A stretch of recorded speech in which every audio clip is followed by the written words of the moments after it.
Talofa lava, this is Pacific Waves from RNZ Pacific. I'm Elisha Foon. Coming up, the anticipated arrival of King Charles III and his wife Queen Camilla in Apia, Samoa. Also, why the Pacific Islands Forum is more relevant than ever. And the vector dividend ad campaign that they run every year to the tune of $1 million on TV ads, online ads, radio and newspaper ads. That's extravagant spending that we can't afford in a cost of living crisis.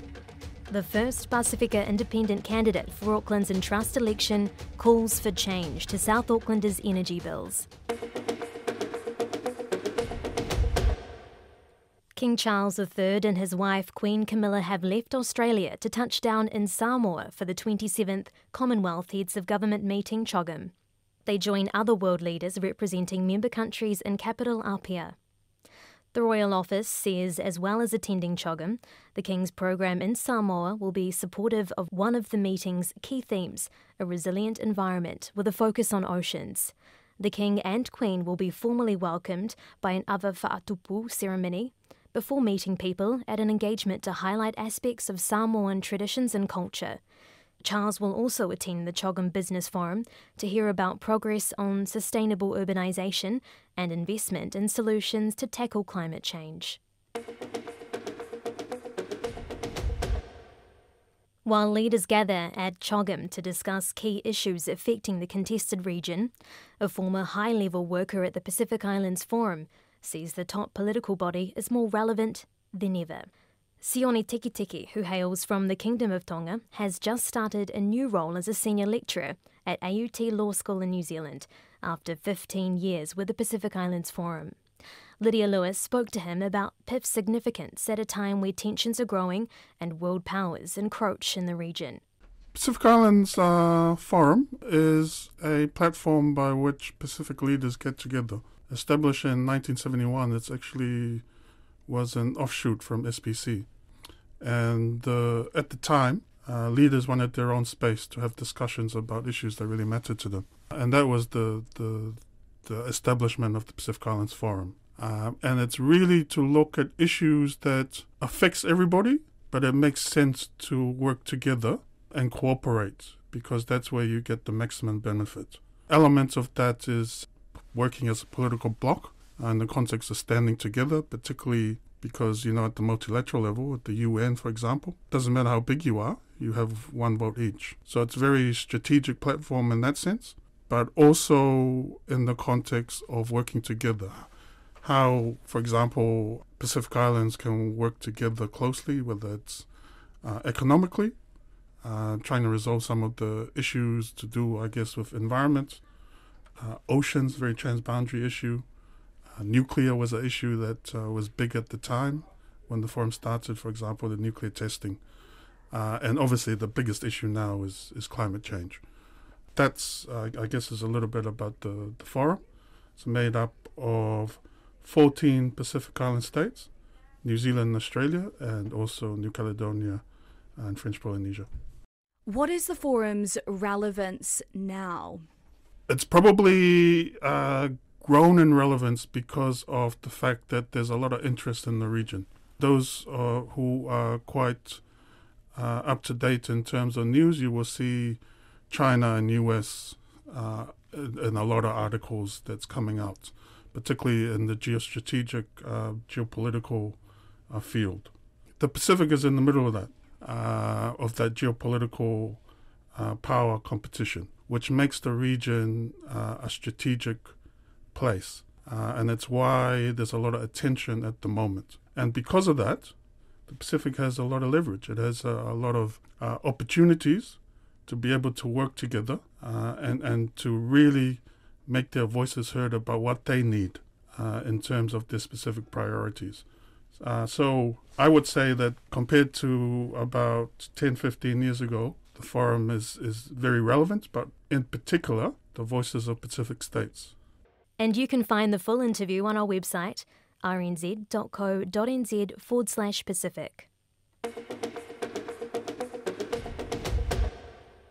The first Pasifika independent candidate for Auckland's Entrust election in Aotearoa claims people are paying the most for power and is calling for change.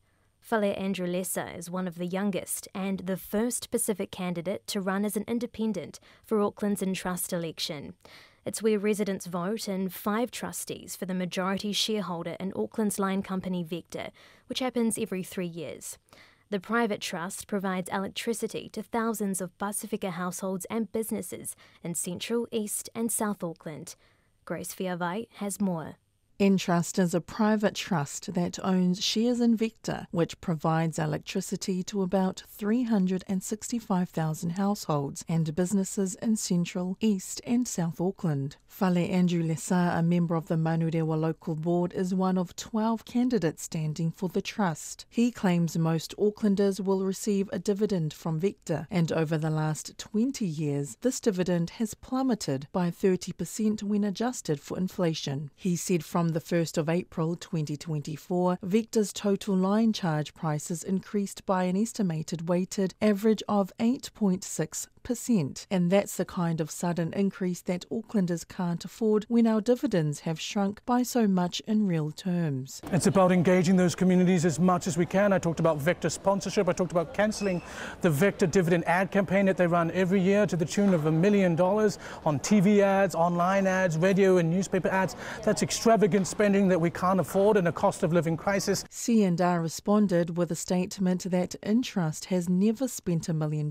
on advertising or produced TV ads. The purpose of advertising is to ensure that all beneficiaries are aware of the $350 dividend. Around 40% of Entrust beneficiaries change their details each year, so we need their updated information to process the payments. C&R is currently the incumbent of the Entrust board, holding all 5 seats. Mr. Lessa, who grew up in a state house in Manurewa, wears many hats, but he says he knows a lot about the struggle of underrepresented communities. He says people know about Vector sponsorship, but they don't see a lot of it in ethnic communities, even though they pay record amounts for power and line charges. Over the last 20 years, it has actually fallen by nearly 30% when adjusted for inflation. And that's because they're selling off a lot of the family china. They sold off the metering company, they sold off the natural gas company, they sold off a lot of our infrastructure outside of Auckland. And that means that what was once a $4 billion Vector company is now worth about $2 billion. According to C&R, Vector is currently one of New Zealand's better performing companies. At its recent AGM, it announced a strong result with a group net profit after tax of $79.9 million and adjusted earnings up 14% to $365.2 million. Total capital expenditure for the year reached $510 million. But this is little comfort to Victoria Tam, who comes from a family of 5 and says she pays over $600 New Zealand dollars a month on her power bill. The power is getting more and more and more. We pay so much and all we get the dividend back is just $350. It does feel wrong. How much money do we pay for the power each month? And that's what we get back. Ernestina Bonzumaro, host of the PMN Cook Islands show, claims the Trust's board lacks transparency. She believes having someone like Mr. Lessa brings a much-needed change. And this is the time for our people to just start something new. You know, we've seen the same old names on the list. We don't even know what's happening with this board as well. So I'm excited. We need some fresh new air. Many residents of South Auckland, especially those from Pacific Islander communities, received the Entrust dividend fund this year. However, Priscilla Benny was unaware of what it entailed until Mr. Lessa took the time to explain the program to her. I don't know much about Entrust until Andrew came on board, and that's when I started researching about what Entrust does and the work that they do. And to be honest, it was no surprise to see that majority of the elected trustees are all of Pākehā, and given that it's Auckland, we are a diverse city. Fale Andrew Lessa says it's about getting the message across. Well, at the last election, only 9% of Aucklanders voted. So a lot of our communities don't know what's going on with the Entrust election. They don't know why it matters to them, why it's important, and so it's about getting the message across. The More For You, Better for Auckland ticket is also running in the Entrust elections as an alternative to the long-standing C&R team, where they have focused on challenging the status quo to sustainability to increase Vector's dividend, a reduction in energy poverty, and an Auckland better prepared for climate change. Entrust elections close this Friday at 5 p.m. The autonomous Bougainville Government says a joint understanding has been reached with Papua New Guinea to broaden the role of their new independent moderator, former New Zealand Governor-General Sir Jerry Mateparae. The Bougainville minister, heading the independence mission, Ezekiel Masset, told the ABG Parliament there's been recognition for a working moderator who could offer oversight and help facilitate the next stages of the referendum ratification process. But Mr Masset told Don Wiseman he's itching to get Sir Jerry to work.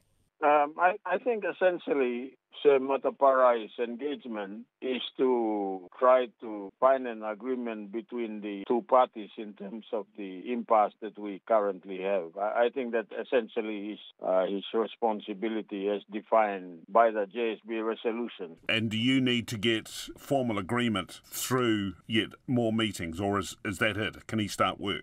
I'm impatient for him to start work, but if you backtrack a bit, the joint statement by the Prime Minister and the President in announcing Sir Jerry's appointment had a broadening of his responsibilities.